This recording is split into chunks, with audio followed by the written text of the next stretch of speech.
कोई हंगामी press conference नहीं। मैंने कई बार सोचा कि आपसे बैठ के बात करें, डिस्कस करें गवर्नमेंट की जो अचीवमेंट्स हैं उनके बारे में। लेकिन अल्लाह का शुक्र है कि आज मैं इलाके में ही थी, तो मुझे फिर ख्याल आया कि यहाँ अनंतनाग में आप सबसे बात करूं। कुछ इश्यूज़ हैं जो बहुत ज़रूरी हैं, जिनको एड्रेस करना वक्त पे बहुत अहम है। आज आप सब जानते हैं कि जो रिज़र्वेशन का इशू है वो बहुत सेंसिटिव इशू है, और बहुत जो हमारे जवान हैं, जो पढ़े लिखे लोग हैं, वो इस पे बहुत हर तबके फ़िक्र के लोग जो हैं वो इसको लेके परेशान हैं। आपको याद होगा कि जब उमर अब्दुल्ला साहब की सरकार बनी, जब उमर अब्दुल्ला साहब को लोगों ने एतमाद दिया, लोगों ने वोट दिया, लोगों ने भरोसा दिया, और उमर अब्दुल्ला साहब के पास कुछ डेपुटेशन आए जिन्होंने इस खदशात का इजहार किया कि रिज़र्वेशन पॉलिसी पे जो है सरकार को गौर करना चाहिए।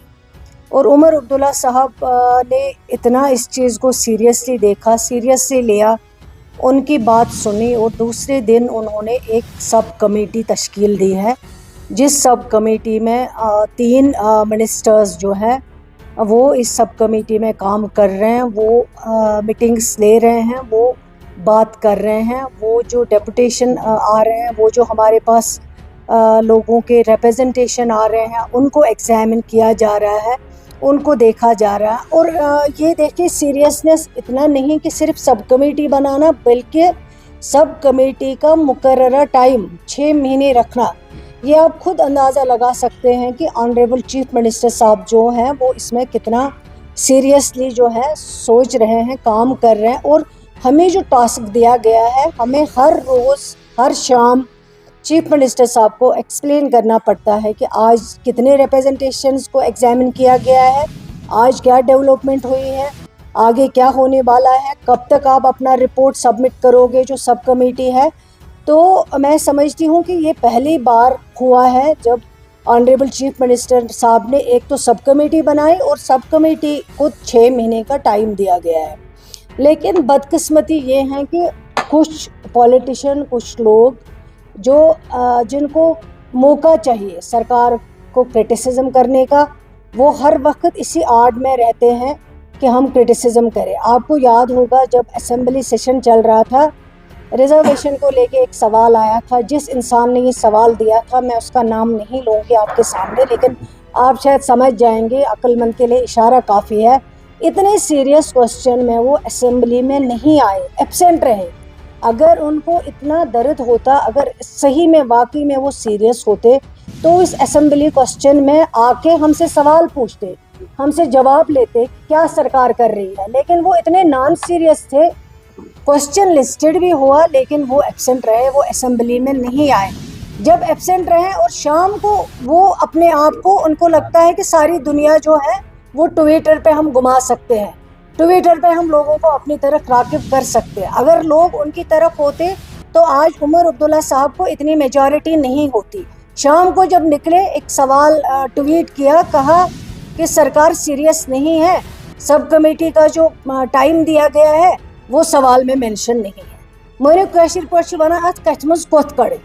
लेकिन जब मैंने उनको ट्वीट किया, मैंने कहा मैं इसको बताना चाहती हूँ कि अगर आप सीरियस थे, अगर आप रिजर्वेशन से रिगार्डिंग सीरियस हो, आप हाउस में प्रेजेंट क्यों नहीं रहे, आप एब्सेंट क्यों रहे? आप आते, हमसे सवाल पूछते, चीफ मिनिस्टर था उनसे सवाल पूछते, कंसर्न मिनिस्टर मैं हूँ मुझसे सवाल पूछते, कमेटी के मेंबर्स से सवाल पूछते कि आपने क्या किया। उनको हमदर्दी नहीं है, लेकिन हमें हमदर्दी है, चीफ मिनिस्टर साहब को हमदर्दी है। हम चाहते हैं कि ये मसला सेटल हो, हर एक को बराबर बराबर अपना शेयर मिले, किसी के साथ ज्यादती ना हो, कोई शिकार ना हो।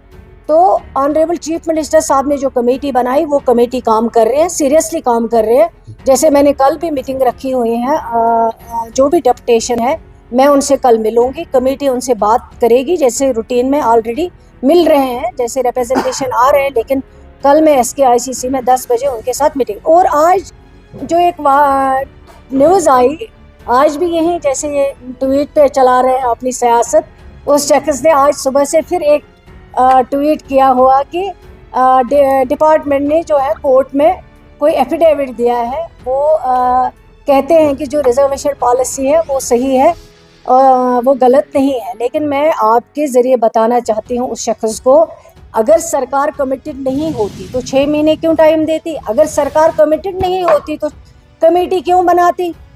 सरकार को आप क्या कर सकते थे? लेकिन सरकार कमिटेड है, सरकार को पता है लोगों ने मुझे वोट दिया है, मुझे जवाब दिए है, और सीरियसली सरकार ने अगर कमेटी बनाई वो सीरियसली बनाई। तो मैं उसको बताना चाहूँगी कि ये जो एफिडेविट, जिस एफिडेविट की वो बात कर रहे हैं, वो गोल मोल में पेश किया गया है, किस तरह कोर्ट में पेश किया गया है वो अलग बात है। लेकिन मैं ये कहूँगी वैसे सोशल वेलफेयर, वैसे कमेटी की मेंबर कि जो हमने कमिटमेंट की है, सरकार कमिटेड है, विद इन 6 मंथ जो है सरकार अपना रिपोर्ट सबमिट करेगी रिजर्वेशन को लेके, और इस रिपोर्ट को इम्प्लीमेंट करवाएगी इंशाल्लाह। वो सरकार की जो है कमिटमेंट है, और इस कमिटमेंट को सरकार पूरा करेगी। मैं उन सब जो इस वक्त हमसे मिले, जो उन्होंने रिप्रेजेंटेशन भेजी हैं, जो कल भी मिलेंगे, मैं उनको यकीन दिलाना चाहती हूँ, ये लोग गुमराह करना चाहते हैं, ये लोग आपसे फ़ायदा उठाना चाहते हैं, ये पॉलिटिक्स करना चाहते हैं। इससे बाज रहें, इससे दूर रहें। जहाँ तक एफिडेविट का सवाल है, अगर सरकार को कहीं पे भी लगा कि हमें फेवर में एफिडेविट के बदले कोई और एफिडेविट देना पड़ेगा जिसमें ये लिखना पड़ेगा कि ये जो है रिजर्वेशन के लिए जो करना है काम, या रिजर्वेशन जो गलत हुआ है पहले उसको ठीक करना है, वो सरकार ज़रूर करेगी। सरकार कहीं पे नहीं हिचकिचाएगी, क्योंकि सरकार की कमिटमेंट है कि 6 महीने अंदर रिपोर्ट सबमिट करेगी, और 6 महीने अंदर अंदर जो है इस पे काम होगा। मैं उनको यकीन दिलाना चाहती हूँ कि इस सस्ती शोहरत में, इस सस्ती सियासत में वो लोग ध्यान ना दें। उमर अब्दुल्ला साहब ने जो कमिटमेंट की है, और जो पहले उन्होंने एक इशू उठाया कि ऑर्डर इशू नहीं हुआ है, और वो हमने उनको कहा, उमर अब्दुल्ला साहब ने खुद कहा कि मैं चीफ मिनिस्टर, मैंने ऐलान किया और इंशाल्लाह हम वो ऑर्डर जो है वो भी निकलने वाला